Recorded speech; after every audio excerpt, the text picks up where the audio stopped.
우리 함께 하나님 말씀 보도록 하겠습니다. 창세기 13장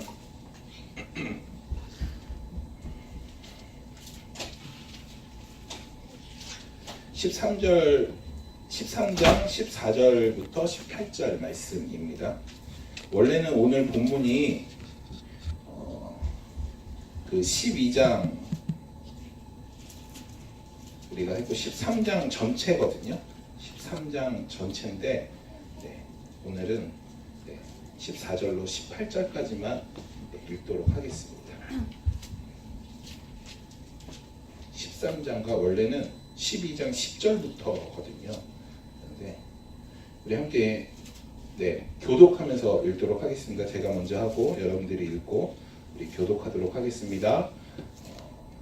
롯이 아브라함을 떠난 후에 여호와께서 아브라함에게 이르시되 너는 눈을 들어 너 있는 곳에서 북쪽과 남쪽 그리고 동쪽과 서쪽을 바라보라. 보이는 땅을 내가 너와 내 자손에게 주리니 영원히 이르리라. 내가 내 자손이 땅의 티끌 같게 하리니 사람이 땅의 티끌을 능히 셀 수 있을진데 내 자손도 세리라. 너는 일어나 그 땅을 종과 행으로 두루 다녀보라. 내가 그것을 내게 주리라. 우리 함께 읽겠습니다. 이에 아브라함이 장막을 옮겨 헤브론에 있는 아므르 상수리 숲에 이르러 거주하며 거기서 여호와를 위하여 제단을 쌓았더라. 아멘. 아멘. 오늘은 창세기 7번째 시간입니다. 창세기 7번째 시간인데 혹시 어렵거나 그렇게 하진 않나요? 제가 이 주보에 보면 여기에 칼럼에 늘 그 지난주에 관련된 말씀을 요약해서 제가 올리거든요. 여러분들이 혹시 이해가 안 되시면 여기 칼럼을 한 번 더 보시거나 아니면 그 말씀을 한 번 더 들어보시면 좋을 것 같습니다. 근데 저의 생각은 어렵지 않다라고 생각을 합니다. 그냥 똑같은 얘기 계속 반복적으로 하기 때문에 여러분들이 그냥 기억에 하나님의 나라만 남으면 좋을 것 같아요. 그래서 제가 이렇게 제 아내가 지난주에 말씀이 너무 지겨웠다 그러더라고요. 지겨웠다 그랬는데 그게 막 역사적인 얘기를 너무 길게 지루하게 해서 너무 지루했다 그랬는데 그게 제가 그 이야기를 할 수밖에 없는 게 이 이야기를 해야지 이 아브라함의 이야기, 이스라엘의 이야기, 또 예수 그리스도의 이야기, 더 나아가서 교회의 이야기, 사도행전의 이야기가 풀어지기 때문에 그래요.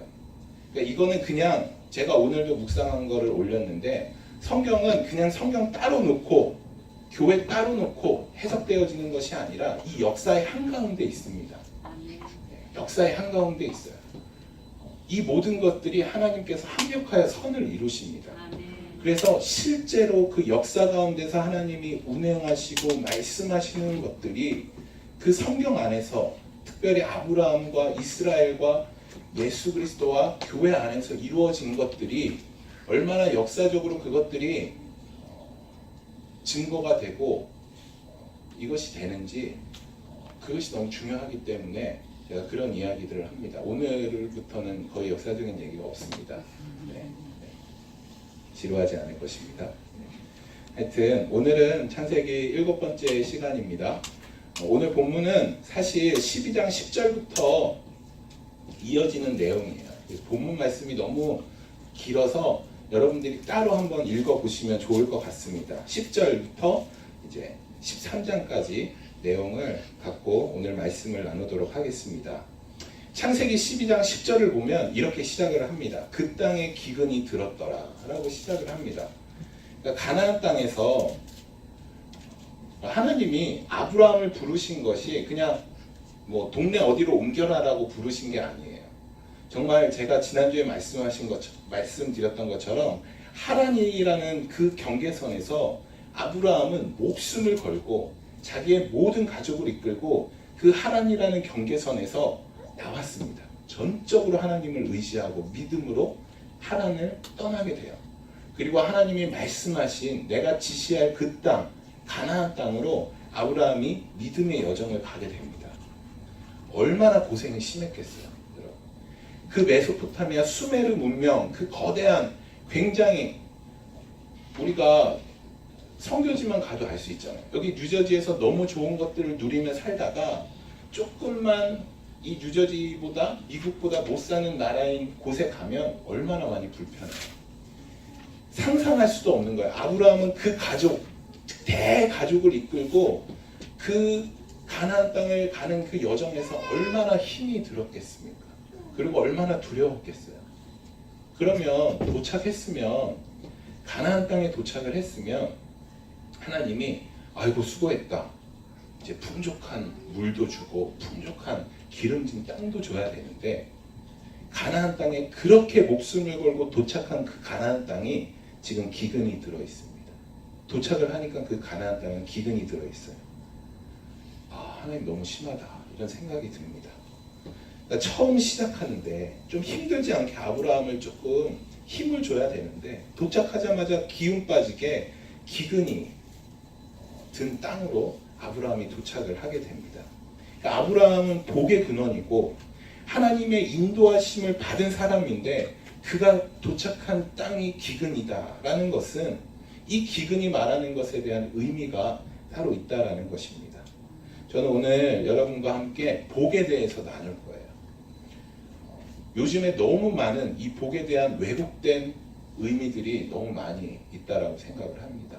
여러분들이 이 진짜 성경에서 말하는 복이 무엇인가, 정말 아브라함에게 주셨던 복이 무엇인가에 대한 명확한 이해가 있기를 소망합니다. 하나님이 인도하신 땅에 기근이 있었습니다. 하나님께서 우리에게도 기근을 주셔요. 환난을 주시죠. 성경에서 대표적으로 아브라함처럼 땅을 옮겼는데 기근이 있었던 것처럼 또 하나의 기근이 나옵니다. 성경에서 대표적으로 나오는 게, 룻기서 보면 룻기서의 첫 시작이 기근이라는 거 시작을 합니다. 사사시대에 기근이 있었더라라고 시작을 해요. 아브라함이 기근을 만났습니다. 아브라함이 기근을 만나서, 기근을 만나자마자 하나님 앞에 하나님 기근이 있습니다 라고 하지 않고 기근을 보자마자 바로 애굽으로 내려가요. 사사시대 때 기근이 있다라는 건 문제가 있다라는 거예요. 의미가 있다라는 거예요, 성경에서. 그런데 사사시대 때 기근이 있었던 그 엘리멜렉 가문도 어떻게 했냐면, 기근을 보자마자 바로 모압이라는 땅으로 가게 됩니다. 아브라함도 애굽으로 내려가고 엘리멜렉 가문도 모압으로 내려가게 됩니다. 우리가 기근을 만나게 될 때, 성경은 사사시대 때, 또 하나님이 인도하신 땅 가운데 기근이 있을 때 어떻게 해야 할까요? 그것은 하나님 앞에 머물러야 되는 것입니다. 우리가 하나님 앞에 물어야 돼요. 하나님, 우리가 이렇게 환난을 당하는데 하나님이 인도했다라고 하시는 곳에서 내가 믿음으로 왔는데 하나님 어떻게 기근이 있을 수 있습니까? 하나님, 나에게 어떻게 이런 환난이 있을 수 있습니까? 라고 하나님 앞에 머물러야 돼요. 내 힘으로 그것들을 이겨내고 내 능력으로 그것들을 풀어가는 것이 아니라 하나님께 물어보고 하나님께 머물러야 합니다. 그렇게 하나님께 머물 때 해답이 생겨요. 이것을 야고보서 1장 2절에서 시험을 만나거든 온전히 기쁘게 여겨라 라고 말씀하고 있는 것입니다. 그런데 아브라함은 머물지 않았어요. 머물지 않고 바로 애굽으로 내려갔어요. 그리고 애굽에서 엄청난 짓을 하죠. 어떤 짓이냐면, 이건 진짜 짓으로 표현해야 됩니다. 자기 아내 사례를 바로에게 바치게 되죠. 네. 근데 하나님의 은혜로 아브라함과 사례는 큰 재물을 얻게 되고 다시 애굽을 떠나게 됩니다. 많은 이들이 이것을 보고 축복이라고 얘기해요. 와, 아브라함이 축복받았다. 역시 복의 근원이다. 그래서 많은 재물을 애굽에서 받아서 다시 가나안 땅을 오게 됐다. 이것은 아브라함의 축복이다라고 얘기하는데, 이것은 큰 축복이 아닙니다. 이 다음부터 이어질 내용을 보면 이것은 절대 축복이 아니에요. 그렇기 때문에 여러분들이 큰 재물 얻은 것, 아브라함이 무엇을 얻었는지 이런 것에 집중하지 않기를 바랍니다. 그것은 축복이 아닙니다. 제가 이런 얘기를 많이 들었어요. 돈을 많이 벌어야 그 돈으로 하나님 일을 하지 않느냐. 그렇기 때문에 그리스도인들은 돈을 많이 벌고 정치적으로도 높은 위치에 가서 하나님께 영광을 돌려야 된다. 그런 이야기들을 많이 들으셨죠? 우리 모 교회 목사님께서도 그런 고지론이라는 설교를 많이 하십니다. 근데 그 이야기를 들으면 얼핏 들으면 굉장히 대단하고 맞는 말 같아요. 그래야지 그리스도인들이 하나님의 영광을 위해서 돈도 많이 벌고 높은 위치에서 하나님께 영광을 올리면서 살아야지 맞는 말 같아요. 그런데 여러분 역사상 가장 순수하게 가장 파워풀하게 복음이 전해진 때가 언제인 줄 아시나요? 로마 박해 시대 때예요. 그때는 굶어 죽는 사람도 있었어요. 그때는 그리스도인들에게 돈이라고는 찾아볼 수도 없었어요. 성경에서 나오잖아요. 그때 정치인들은 예수 그리스도를 믿는 사람을 다 죄인으로 여겨서 그들을 다 죽였어요. 어떤 인물도 높은 위치에 올라간 사람이 없어요. 가장 높은 위치인 로마 황제가 그리스도인을 믿는 사람들을 박해했어요. 그런데 그런 시기에 가장 순수하고 파워풀하게 하나님의 복음이 온 열방 가운데 전해지기 시작했습니다.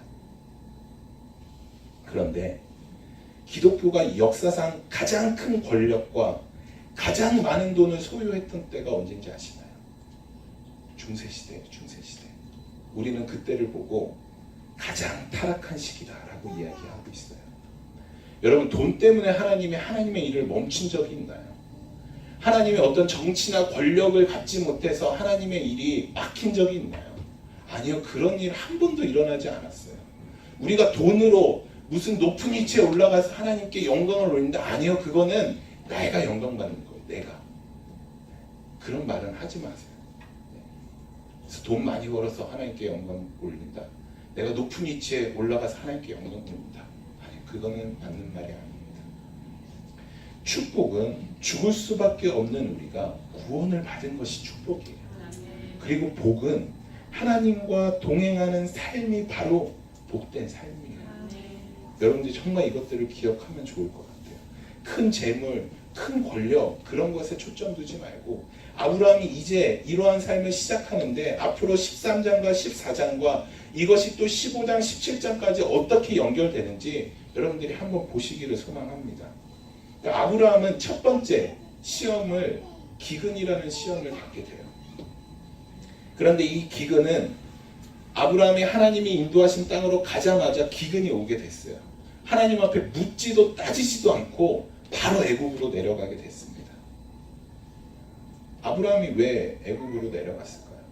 하나님 앞에 묻고 그 자리에서 하나님께 왜 이것이 기근이 왔는지 하나님 앞에 물어야 할 자리에서 묻지도 않고 애굽으로 내려감으로 하나님이 주신 첫 번째 시험이 실패로 끝이 나게 됩니다.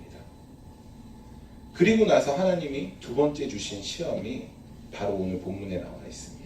이 두 번째 주신 시험은 기근과는 정반대의 시험입니다. 바로 풍요의 시험입니다. 풍요의 시험. 오늘 본문을 보면 아브라함과 롯에게 문제가 생기게 돼요. 문제가 생기게 돼요. 그들은 애굽에서 얻은 재물로 인해 가축과 소유함이 많아지게 됐어요. 애굽을 떠날 때 바로 왕이 많은 재물을 줬어요. 그래서 그것으로 인해서 아브라함과 롯의 그 가문 가운데 굉장히 많은 가축과 돈을 소유하게 되었어요. 그러니까 문제가 생긴 거예요. 자기네들이 거한 땅에 너무 좁은 거예요. 가진 것이 너무 많아서. 그래서 서로 다투게 되었습니다. 근데 아브라함은 첫 번째 시험을 만나자마자 애굽으로 내려갔죠.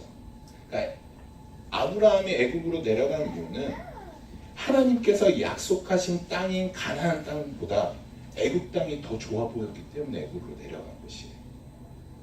그런데 지금 아브라함은 어떠냐면 먼저 롯에게 선택권을 줘요. 13장을 읽어보면 아브라함이 먼저 결정하지 않아요. 먼저 롯에게 내가 좌하면 내가 우하고 네가 우하면 내가 좌하겠다 하고 이야기를 해요. 첫 번째 시험과는 다르게 아브라함이 물질로부터 자유함을 얻은 것을 우리는 볼 수 있습니다.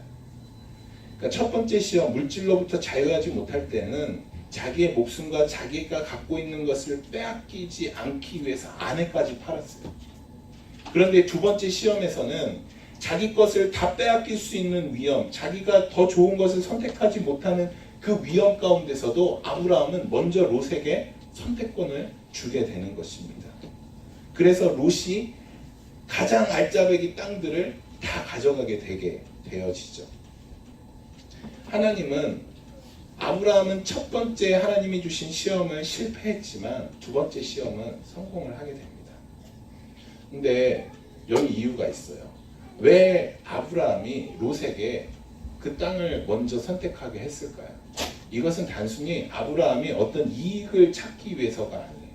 오늘 본문 7절을 보면 이런 말씀이 나옵니다.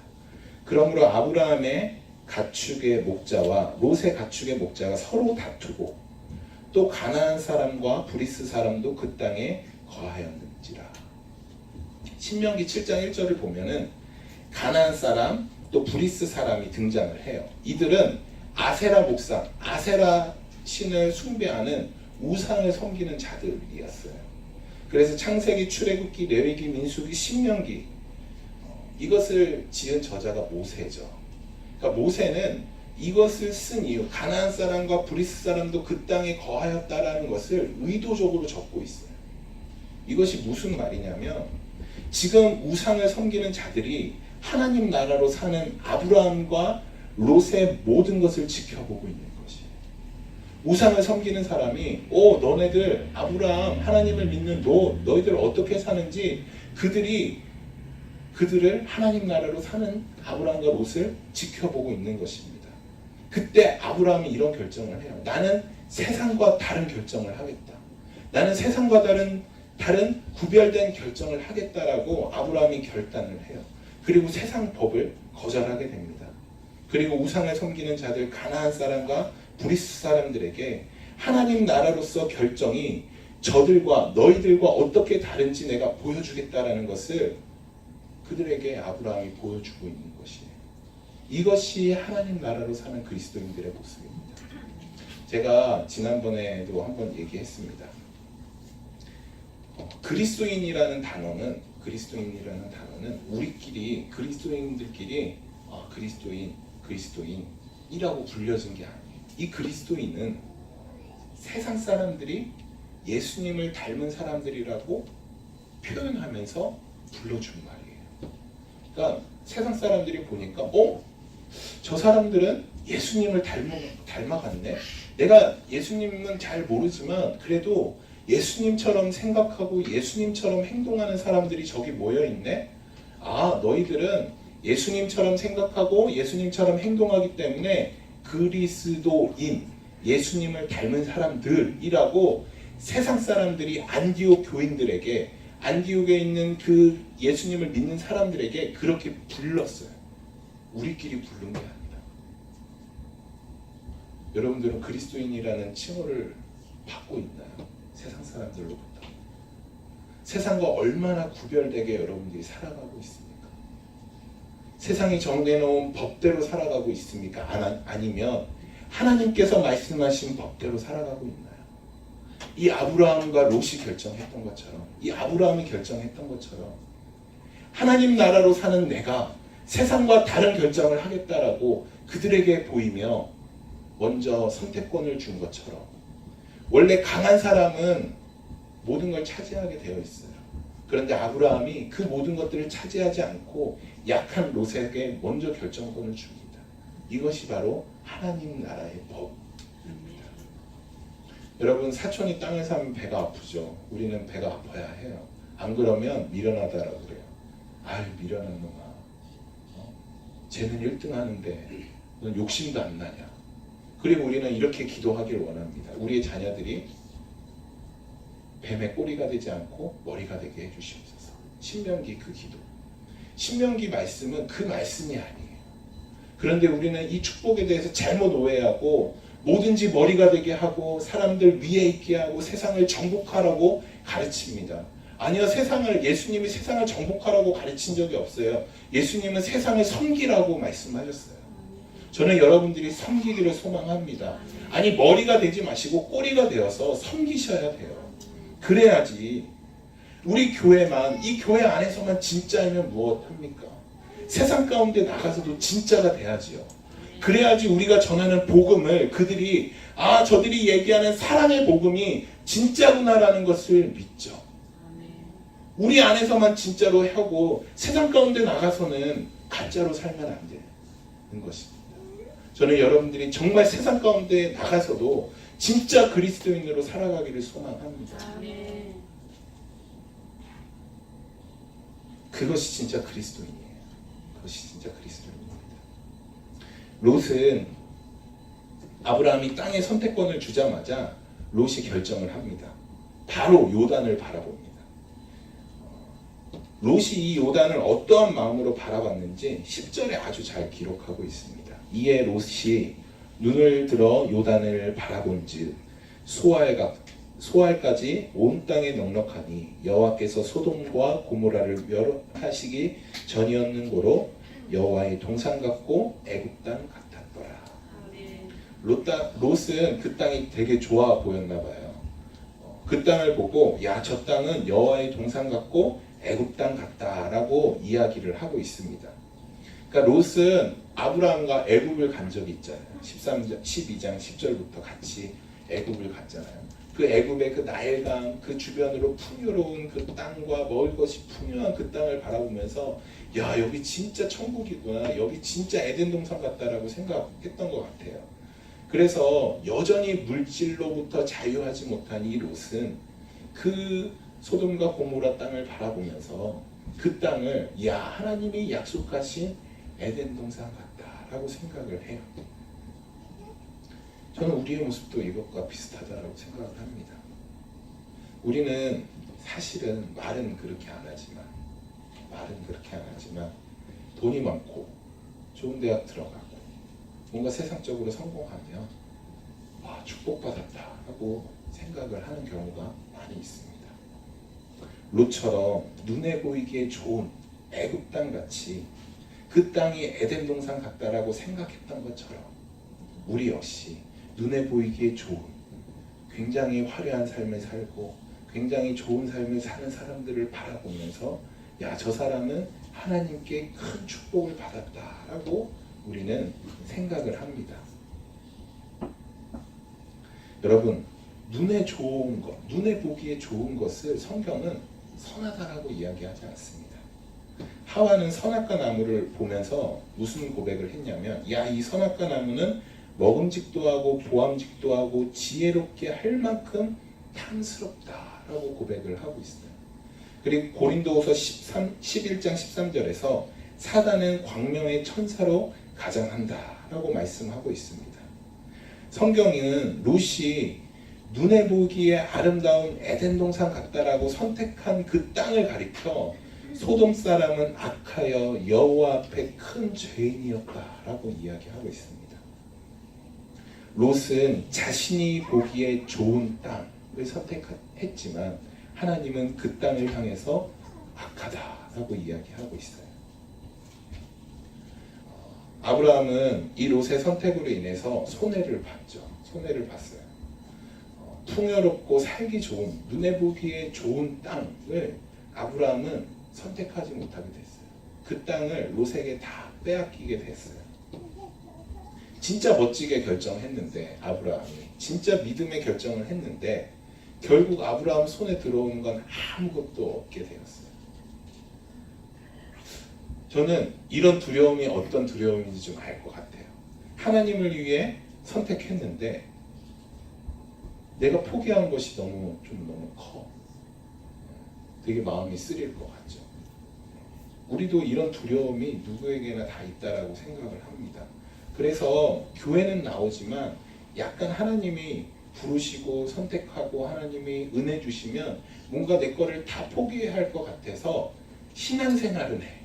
그런데 약간 선을 긋고 하는 사람들을 제가 종종도 아니고 너무 많이 봤어요. 선을 긋고 신앙생활 하시는 분들을. 그렇게 아브라함이 갖고 있는 그 두려움과 우리가 갖고 있는 두려움이 마찬가지인 거죠. 그때 그런 두려움을 갖고 있는 이 아브라함에게 하나님이 찾아오셔요. 하나님이 찾아오셔서 아브라함에게 이렇게 말씀하십니다. 눈을 들어라. 자기가 가진 것은 아무것도 없고 두려움과 이제 나의 가족들을 어떻게 살리지? 나 이제 어느 땅에서 이 척박한 땅에서 내가 어떻게 살아가야지? 라는 그 암담한 앞에 아브라함이 축 처져 있을 때 우리 하나님이 다가오셔서 하시는 말씀이 너는 눈을 들어 주를 보라 라고 말씀하고 있습니다. 좋은 땅은 다 롯이 다 가져갔어요. 그런데 하나님이 아브라함을 찾아오셔서 야 아브라함아 내가 롯보다 더 좋은 땅 줄게. 내가 롯에게 있는 거 다 뺏어서 너한테 다 줄게.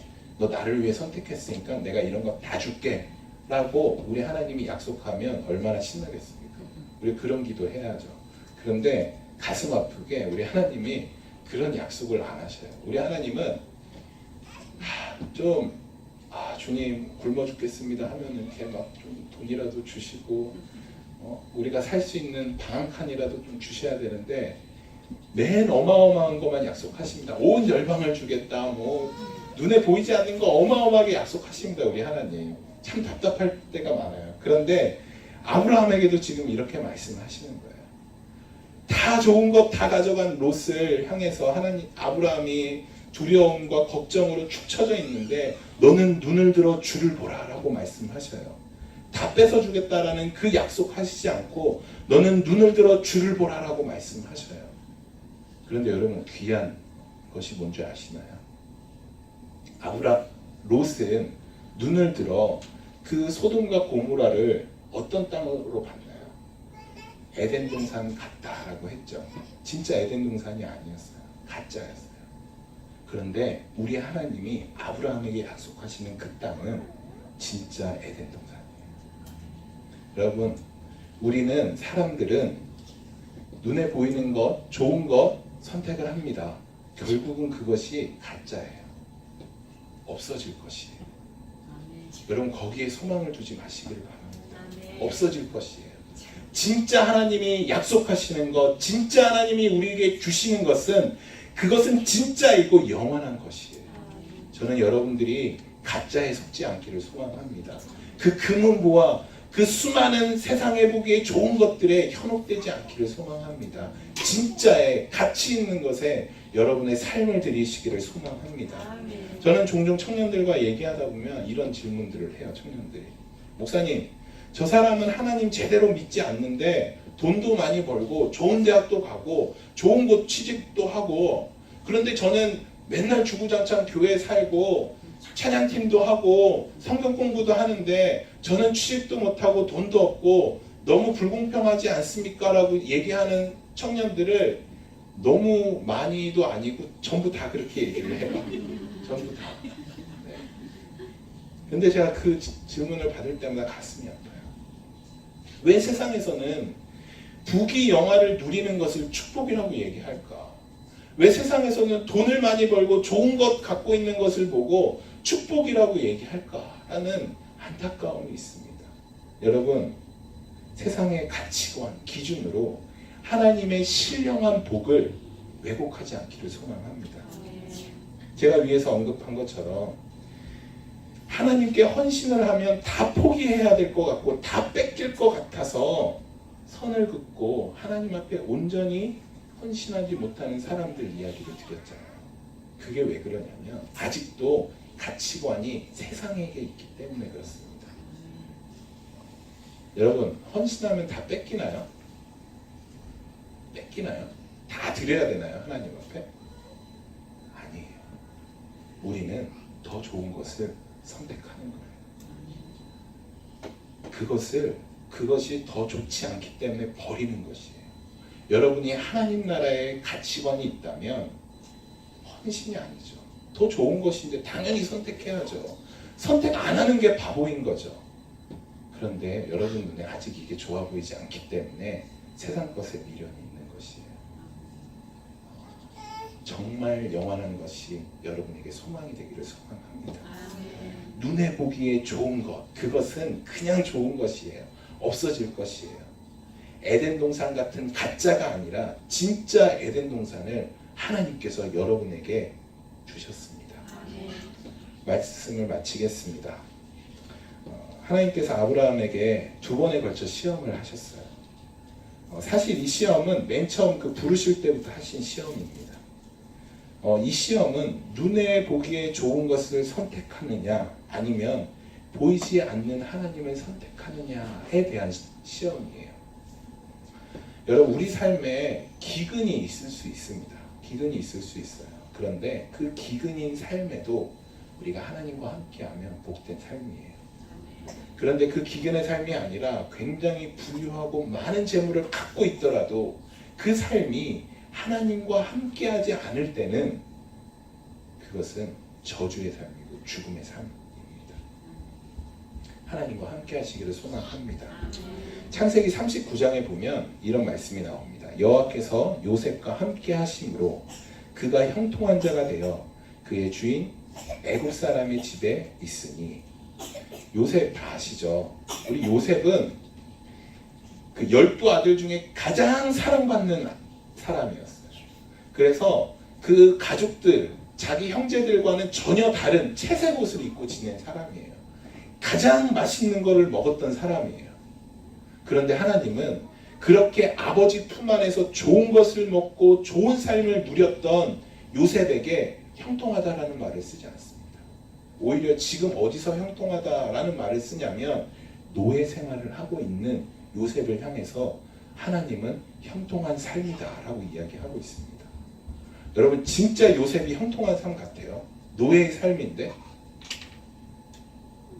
우리의 기준과 하나님의 기준이 이렇게 다릅니다.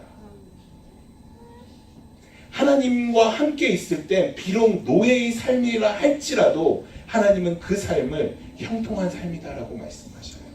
비록 좋은 옷을 입고 맛있는 음식을 먹으면서 정말 내가 풍요롭고 행복하게 산다 할지라도 그 삶이 하나님과 함께하지 않는 삶이라면 하나님은 그 삶을 결코 형통한 삶이라고 말하지 않습니다.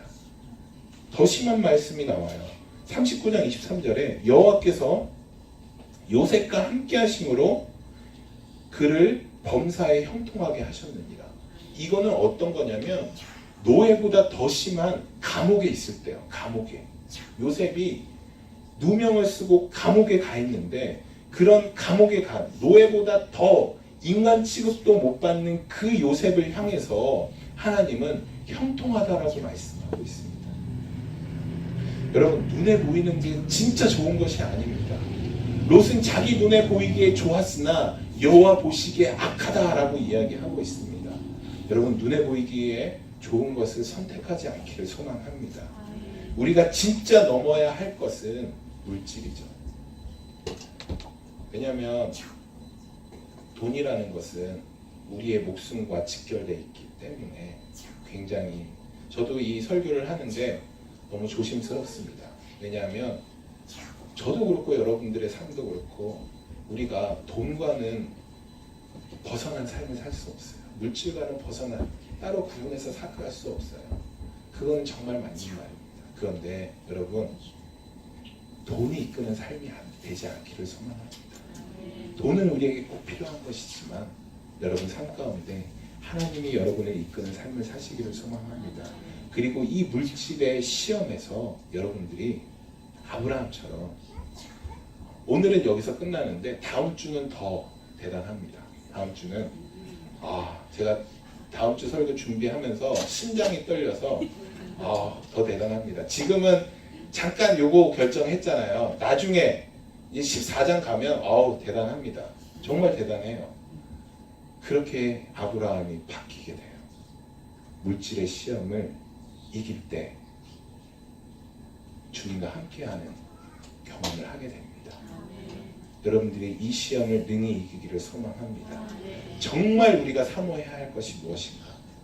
성공의 자리, 물질을 많이 얻는 자리가 아니라 눈에 보기에 좋은 것, 그것을 우리가 사모하는 것이 아니라 우리가 구해야 할 것, 먼저 그의 나라와 그의 의를 구하는 삶, 그 삶이 여러분이 정말 구하고 사모해야 할 것입니다.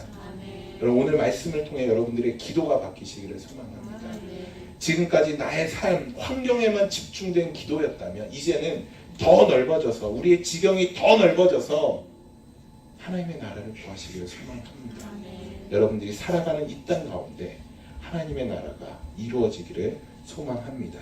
그래서 연약한 내가 나의 삶을 이끌어서 그냥 죽음의 길로 가는 것이 아니라 이제는 내 삶의 자리에 하나님이 차지하셔서 우리의 삶을 하나님께서 생명의 자리로 이끌어갈 수 있는 여러분들의 삶이 되시기를 간절히 소망합니다. 이 시간 우리 함께 기도하도록 하겠습니다. 우리 함께 기도하실 때